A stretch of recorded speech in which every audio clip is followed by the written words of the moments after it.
الحمد لله نحمده ونستعينه ونستغفره ونؤمن به ونتوكل عليه ونعوذ بالله من شرور أنفسنا ومن سيئات أعمالنا من يهده الله فلا مضل له ومن يضلله فلا هادي له ونشهد أن لا إله إلا الله وحده لا شريك له ونشهد أن محمدًا عبده ورسوله أما بعد فأعوذ بالله من الشيطان الرجيم بسم الله الرحمن الرحيم وأقيموا الصلاة وآتوا الزكاة واركعوا مع الراكعين إن الله وملائكته يصلون على النبي يا أيها الذين آمنوا صلوا عليه وسلموا تسليما اللهم صل على محمد وعلى آل محمد كما صليت على إبراهيم وعلى آل إبراهيم إنك حميد مجيد اللهم بارك على محمد وعلى آل محمد كما باركت على إبراهيم وعلى آل إبراهيم إنك حميد مجيد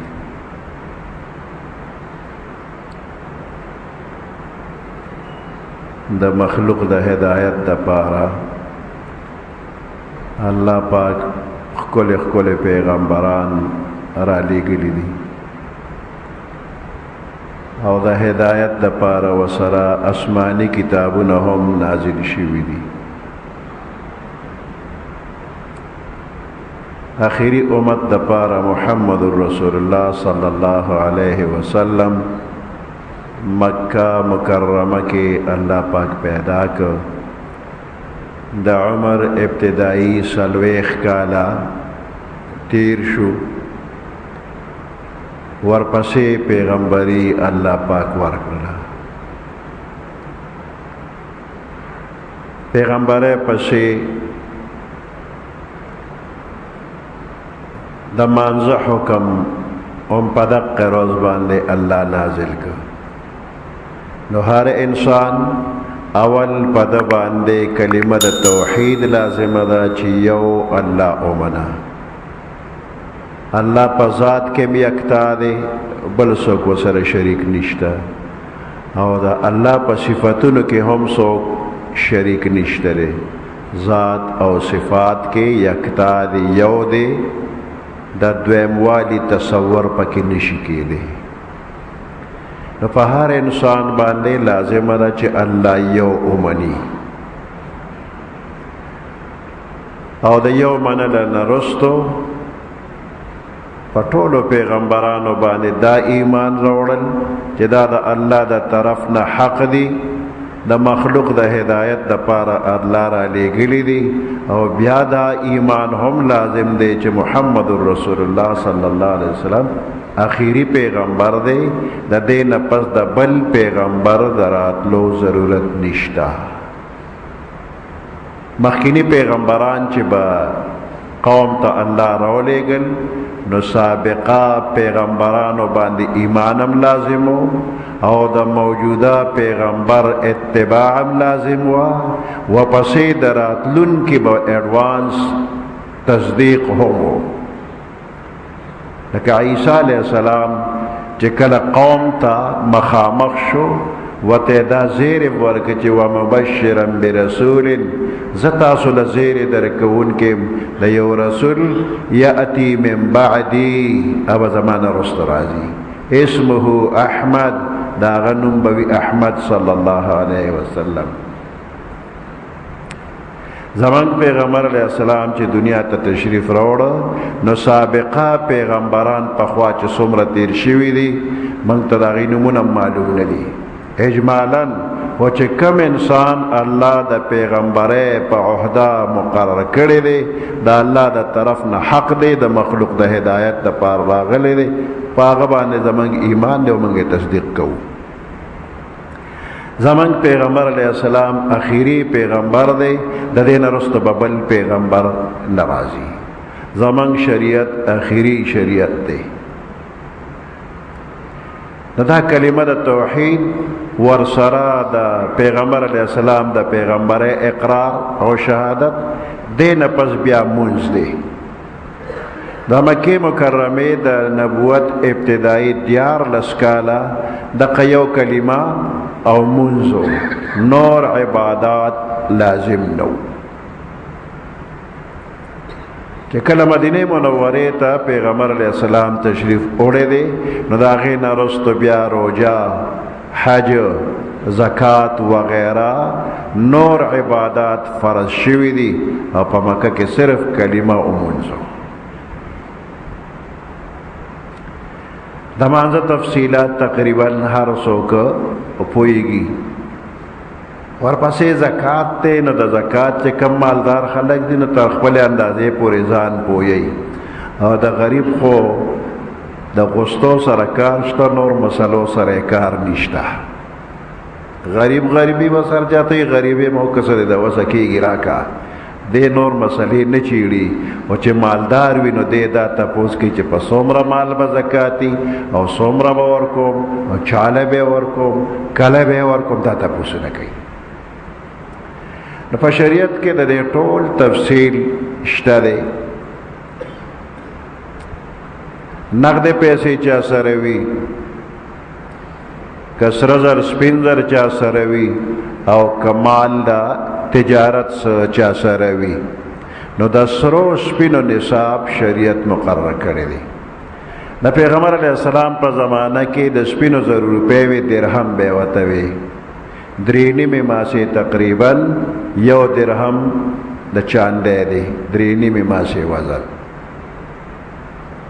نو 200 درہم دا پیغمبر علیہ السلام زمانہ کے چچا سربو دت دا شریعت پا جمع کے مالدار وی لکی گی صاحب نصاب.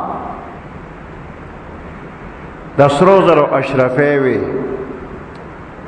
دینار او مسقال چی دینو دا سلورنی میں ماسے سرزر دی مسقال نو شل مسقالا دا اغ زمانے نصابو دا شل مسقال و خاون دے صاحب نصاب و مالدار حسابی گی.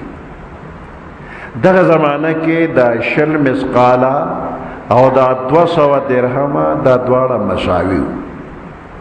دا شل مسقالو نا 19 تولے سرزر جوڑی گی 19 تولے سرزر او اغا 200 درہم چونو دا غینا 52 تولے چاندی جوڑی گی نو دا 52 تولے چاندی او 19 تولے سرزر دا پیغمبر علیہ السلام پا زمان کی دا دوارا پا یو قیمتو. اس دا سروزرو قیمتو نا دیر اچت شو او سپین در اغم اچت شوی خود دومرا نا. د سپینو زرو دغه 200 درہم چې 52 تولی دی تقریباً 40-45 ہزار دے وقت کې جوړیږي او د سرو توله تقریباً 50 ہزار باندې یو توله. نو ډېر لوی فرق پکې دی. خدا چې شریعت مقرر کړی دی هم دغه وزن تر قیامت دی نصاب هم دغه بوي. نو کم بندلا چې الله دومره مال ورکړي چې نصاب ته ورسید یا 52 تولې چاندې ته ورسید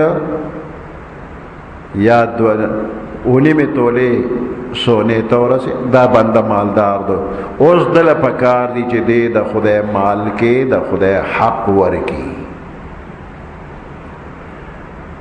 په ظاهر باندې کده دینا د 40,000 نه بندا 1000 روپے ورکی نو دا خو کمی شوی 40,000 دی نو 1000 روپے زکاة شو نو دا 1000 خودتے چی لری شو دا خو 39 پات شوی کمی شوی. ظاہرہ که دا کمی شوی و حقیقت که دا زیاد شوی. پا دے 39,000 باندے با دیر لوی کار کی گی او کدا زرد تلن لری نکڑلے او دا 40-45 دا پاتے شلے نو دے سلویخ تو زرو لبا دومرا کند پیدا چی چی دا پاکے ٹولی رو کی شو نورے و بیا قرضے والا. د زکات د لفظ خپل معنا پاکواله یا ډیرواله، دا دو معنی د عربی د لغت په اعتبار دي. فصل ورکوټي وي په دې پټي کې او فصل بیا لږ وخت پس غټ شي، نو دا فصل چې غټ شو نو زیات شو، نو عرب وی زکا زرعو، دا فصل ډیر شو، دا غټ شو، ډیر شو، نو دا ډیرواله او غټواله دا د زکات معنا ده. نو په ظاهره که کم ښکاري، خو دې کې قوت دومره را پیدا شو چې ډیر کار پې کېږي، بیا په دې لږو پیسو ډیر کار کېږي. او دویمه معنا ده دې پاکوالی راځي. کچه ځمکه ده، په دې باندې چې ته ګډه چیلی پې ګرځې، هغې پې میتیازې وکړي یا پې یو ماشوم میتیازې وکړي. اوس دا ځمکه اوچه شوله، نور پې ولګېده، هوا پې ولګېده، او دا ځمکه اوچه شوله، که فرض که ته پې تندې ولګې او دا سپېمې راکاږي، نو بوی نه کوي، د میتیازو بوی نه کوي. نو دا ځمکه پاکه ده، په دې مونځ کېږي. اوس دا ځمکه چې مخکې پلیته شوې وه، اوس اوچه ده او بوی پکې نشته، نو دا پاکه ده. عرب وی زکات الارض یبسها، پاکوالی د ځمکې، یبسها اوچېدل، نو زکات الارض پاکوالی. نو دا مال چې نو دی لږ خیره نو چې زکات دې تېنه ورکړه، نو دا پاک شو، خیرې میرې تېنه لاړ، نو دا برکتي شي. پخوا چې زمیندارو به غنم اورې بل ګېډې به جوړې کړي، بیا په پټي کې خورې کړي، نو اوچې شوې، بیا به درمن ته ټولې راجمع کړلې، نو غویان به پې ګرځېدل، تریشر نو چې غویان به ګرځېدل او هلکان به هم پکې ګرځېدل او منډې ته اله ګوله به وه. د خپو لاندې به دا غنم میده کول، غوبل به یې ورته وي. نو دې غویانو به کله کله سوټه کوله، په دې غنمو به ګرځېدل، نو زمیندار به ورته چاري ونیو، نو سوټه خو به په چارې کې واخېسته، لرې به یې چته وغورځوله، خو میتیازې خو قابو کېدې نه، نه د غنمو د پاسه به هغه میتیازې وشولې. اوس چې کله غنم غوبل شو، واڼې والوتله، بوس بیل شو، غنم بیل شو، نو دغه غنم دا چا وینځل نه، خو دې نه به زکات ورکړ. نو چې زکات به یې ورکړ، نو د غنمو مالک به وایي ما خو ته زکات ورکړه، هغه زړه کې به دا را چې هغه پلیت ته لاړه، مې غریب له ورکړل، او هغه غریب به وایي ما له پاک کړه، که پلیت دته پاتې شو. خو په شریعت کې دا دواړه پاک دي، اگر چې د غویي میتیازې په دغې غنمو ورغلي دي او یقینا پته نه لګي چې هغه میتیازو والا مالک ته پاتې شو، که هغه غریب ته لاړل، یو ته هم پته نه لګي، خو د دواړو غنم پاک دي. چې زکات ته ورکړی شو پاک، او چې زکات ورنه کړی شو نو ټول یو کور ته راغله، نو هغه میتیازې یقیني دي یو کور ته راجمع شوي، اوس به ټول وینځل غواړي. نو دې دی کې پاکوالي معنا پکې هم راځي. نو د دې کې کم بې برکتي و، د بې برکتۍ خیرې و هغه ته نه لاړه، اوس برکتي شوله. نو دې مال کې ترقیم راځي، ډیروالم راځي، پاکوالم راځي، برکت هم پکې راځي. کم بنده ته الله مال ورکړی دی او دې دا زکات نه ورکوي، نو دا مال د قیامت پر ورځ باندې یو اژدها ته نه جوړه شي، او د دې بنده د دې مرۍ نه تو راتو شي، او په دې وخت کې ولا ټک ورکوي، وایي زه ستا هغه مال چې تا دنیا کې ذخیره کولم او د خدای په نوم دې ورکړه نه کوله، زه هغه مال یم نو ټکونه ورکوي. نو د دغې زهر و اثر بیا برداشت کېدی نشي، د دنیا زهر هم برداشت نه کېږي، خو بیا هم ډاکټر وغیره له به ورشي، څه د نشېستن به دله ووایي، دردونه باندې به پوه نشي، خو په آخرت کې چې کم دردونه دي نو هلته د نشېستن دله نه وایي. هلته در باندې نشه نه چړاویږي، بیدار به دا سختی او تکلیفونه به وي. سره زر سپین زر چا سره دی او د دې زکات نه ورکوي، نو دا سره زر سپین زر دا به په اور باندې ګرم کړي شي او ګرم په دې تندي په یو مخ او په بل مخ ټکور به ورکوي. ټکورونه ولې ورکوي؟ چې په دنیا کې مسایل راغې دنه به سوال وکړه نو ده به ترنه مخ واړو، نو چې هغه به دې بل اړخ ته راغی نو ده به دې بل اړخ ته مخ واړو، نو چې مخامخ به شو نو ده به ورته شا کړه، جواب یې نه ورکو او څه د خدای په نوم یې ورکړم نو که تندی به یې ورته ګونجي ګونجي که. نو ستاسو دا جامې چې ووینځلي شي او ګونجي ګونجي شي نو بیا ورسره څه کوئ؟ ګرمه اسرې پرې ومږئ، نو په ګرمې اسرې باندې هغه ګونجیوالی ترې نه وځي.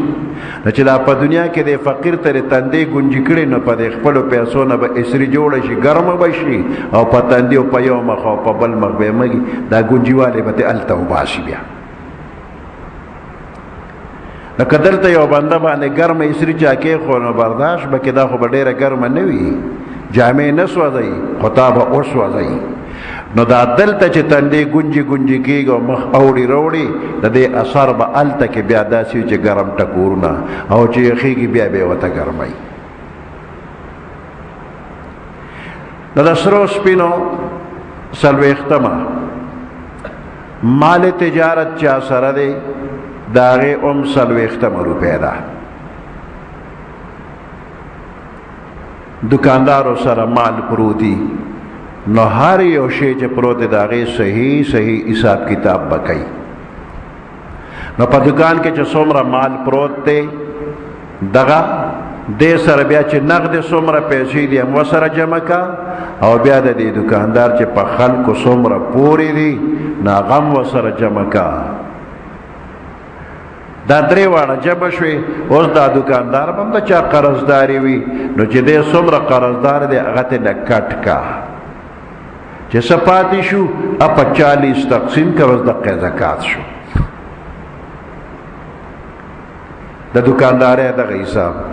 بعضې دکاندار وایي چې حساب کتاب خو نه کېږي، دی کې ډېر مال دی او د هر یو شي حساب کتاب 2-3 ورځې به دکان بند کم نو هم به ونه شي. نو په اټکل کې زیات دی حساب که نو بیا ښه ده. زیات به داسې مثال په طور یو 40,000 روپو مال دی زیات حساب که خو 1000 روپۍ پکې زیاتې شوې د ډېر کړو نه بچ کېږي نو یو 1000 که زیاتې ورکړي خیر ده که نه، خو کم حساب ونه کې هسې نه چې یو 40,000 کمی حساب کې نو بچت د 1000 روپۍ وکړو خو تاوان به بیا ډېر کې. یو بنده دکانداری کوله یو ځل مې داسې وي زړه مې ورته بل شانت شو، یا دونه ولې ورکومه نه ورکومه. وایي چې ما زړه کې راله چې نه ورکومه نو د دکان سودا چې مې په چا خرڅه که نو واپس بیا راو چې دی کې خو سپګۍ شوي دي، هغې مال کې سپګۍ وغیره شوي وي نو هر یو ګاهک به راتو سودا به یې واپس راکوله راته. وی بیا مې چې هله اسم نشو ورکولی وی د شپې مې ریړه راوسته او پکې مې هر څه واچول او په سین مې لو کړل چې هسې هم راله څوک اخلي نه دا په سین لو شو. وی بیا مې توبه ویسته چې بیا به زکات پوره ورکوم. یو زمیندار راته خبره کوله وی ګوړه راکاره ډېره پرته وه بورې ډکې ډکې وي وی مږې پرې راغللې نه هغه مږې داسې وی چې بورې به یې شلوله او ګوړه به یې راغورځوله خرابوله به وی ډېر لټونه مې راوړه خو په یو لټ کې م چېته مږه وننښتله. پیشوګان مې کور ته راوځي یوې پیشو م چېته مږه نه ده رانیولې. په هېڅ طریقه د هغې مږو نه خلاصېدم نه. یو دوست مې نه هغه نه مې تپوس کړه چې یاره دغسې کار دی څه وکړمه؟ مږې نه ختمېږي، لټ کار نه کوي، پیشو کار نه کوي.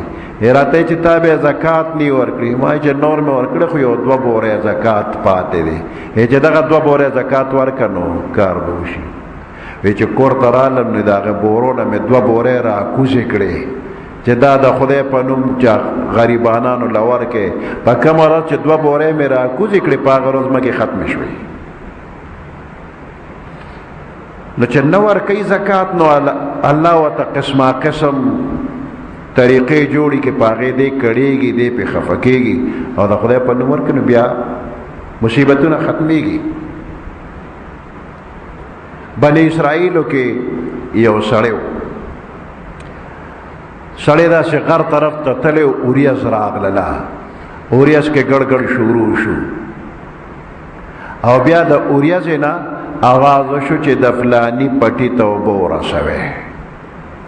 باران وشو، غیر چاپیره غر باندې باران وشو او اوبه یو طرف ته ټولې راغونډې شوې، اوبه روانې شوې. خو دا سړی وایي چې ما د اوریځې نه نوم واورېد چې د فلاني پټي ته اوبه ورسوئ. وی دې اوبو پسې زه را روان شوم، راتلم مزل مې کو ورسره، د ټول غر د لمنې هغه اوبه راته یو طرف ته را روانې وې. هغې اوبو پسې تلم، اوارې ځمکې ته چې راورسېد نو هلته پټي کې سړی دی چاري ورسره ورخونه سمی را سمی، اوبه خور ته یې ځان برابر کړې. وی زه ورغلم هغه سره لږ ساعت کېناستم، هغه اوبه خور وکړه. بیا وی چې میلمه چا سره دی کار دی؟ ما ته چې تا سره مې کار دی. ستا څه نوم دی؟ وی فلانې.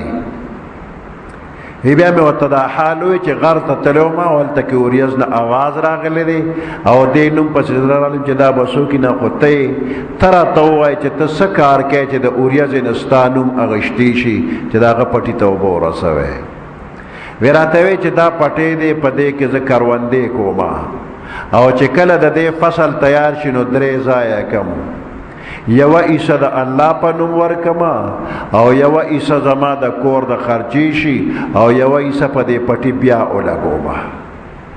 یعنی 3مه حصه من ته الله وی تاسو 10مه حصه ورکې.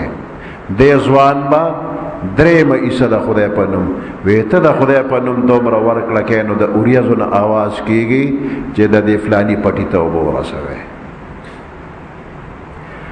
اللہ غیرتی بادشاہ دے،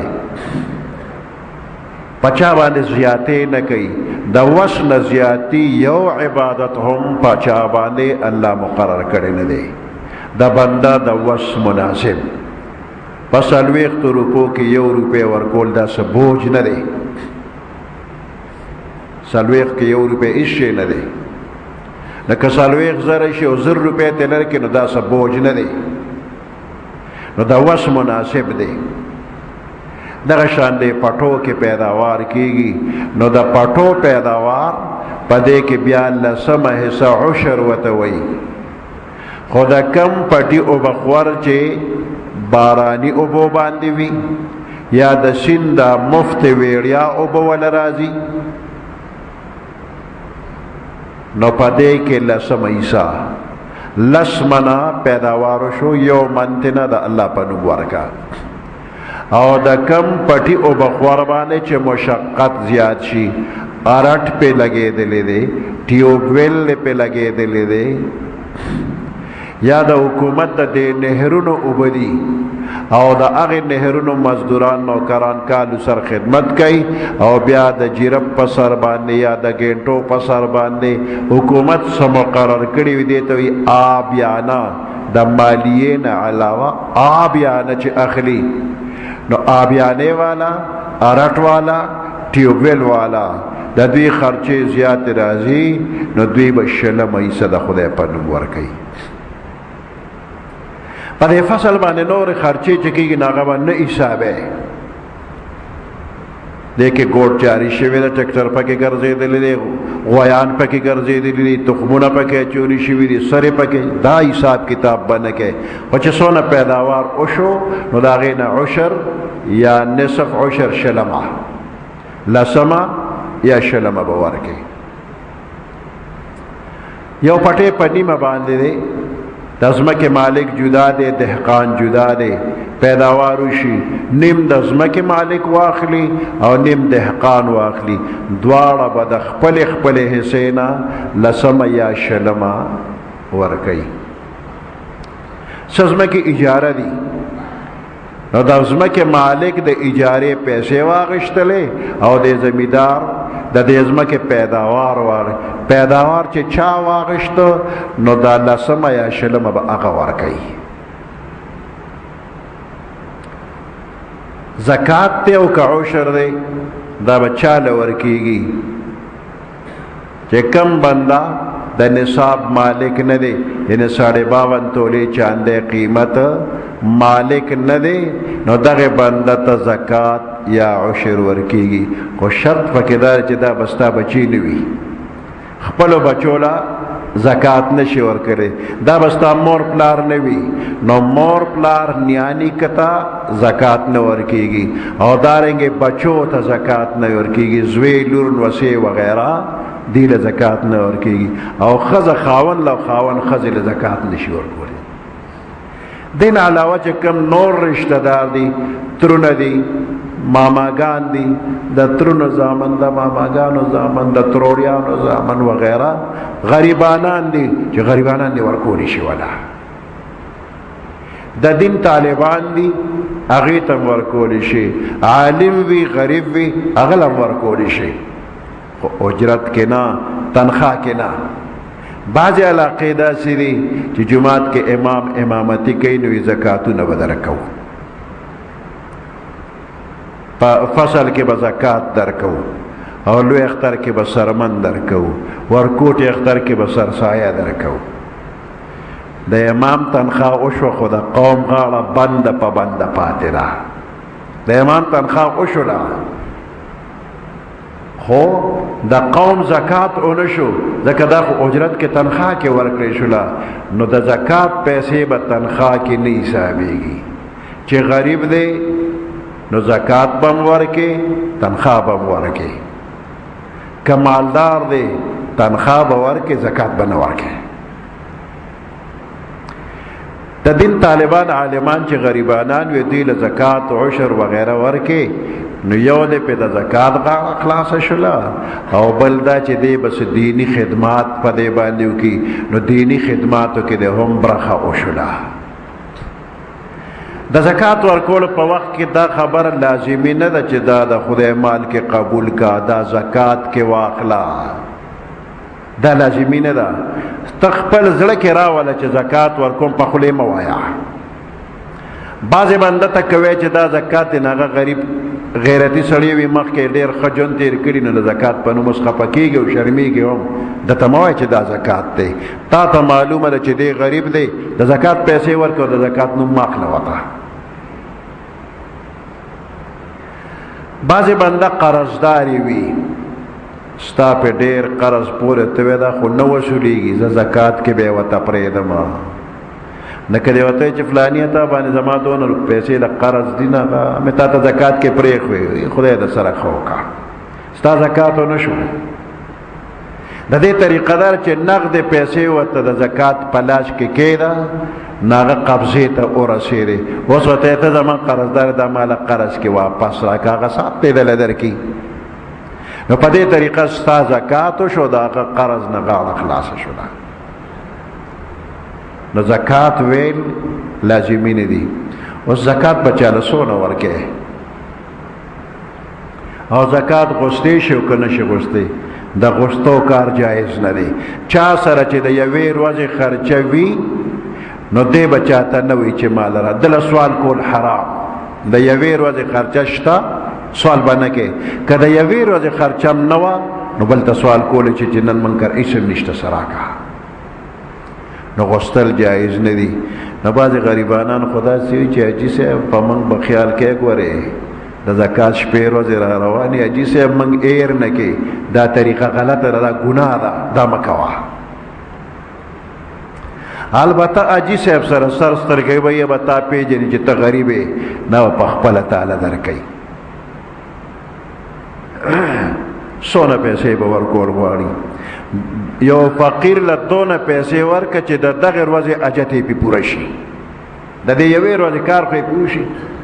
اوس که ته 100 روپۍ چاله په زکات کې ورکړې، نو په 100 خو یو ماشوم هم نه مړېږي. یو وخت مړېدل خو په 100 روپۍ نه کېږي، نو په 100 روپۍ زکات څه کېږي؟